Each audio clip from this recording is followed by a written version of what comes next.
Sihlobo sami esithandekayo, ngeke ubajabulise bonke abantu abasesitimeleni sakho sempilo kule impilo esiphila kuyo.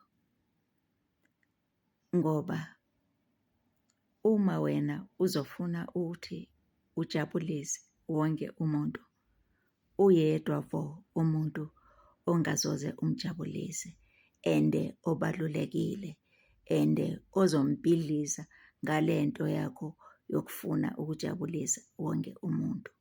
Loyo muntu nguwe imbala.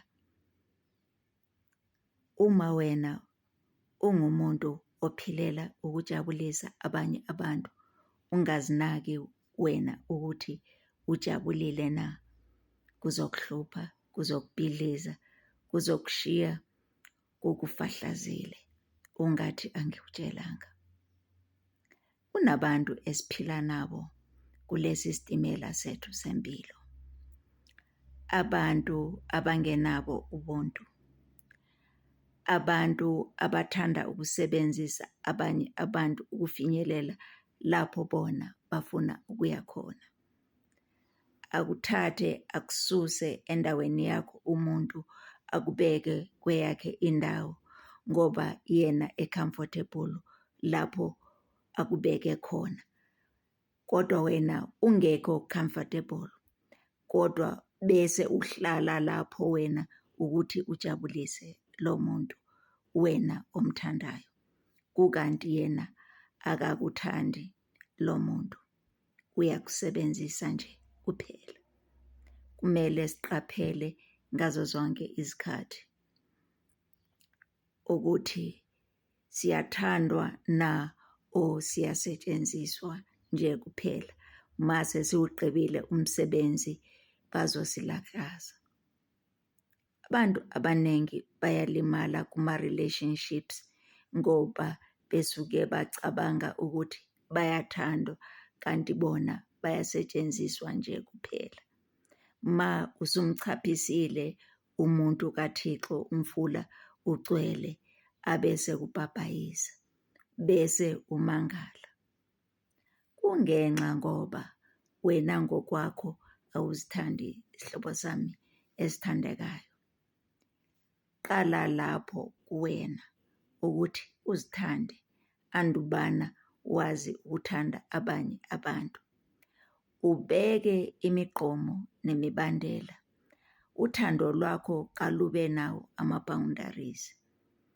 Ungabi nje ngumuntu abantu abangangena baphume enhlizweni yakho, bangene baphume bengaqize qhakala. Kuzokulimaza lokho sihlobo sami esithandekayo, ungathi angikutshelanga.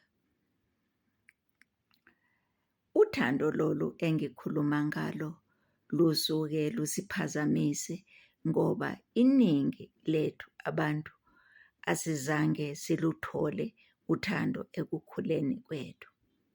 Baningi abantu abaphuma emindenini ephukile lapho uthando bebengalwazi, bengalubone. Ade bekubona inyembezi, ikuthukana kwabazali, izinto ezifana nalezo. Abese lufunda nje uthando ngendlela. Lolo thando nonobungozi. Uthando olujulile oludiphu umuntu ulumunya ebeleni likanina. Ukhula ngalo ekhaya likayise nonina. Lolo thando lubanzi lujulile.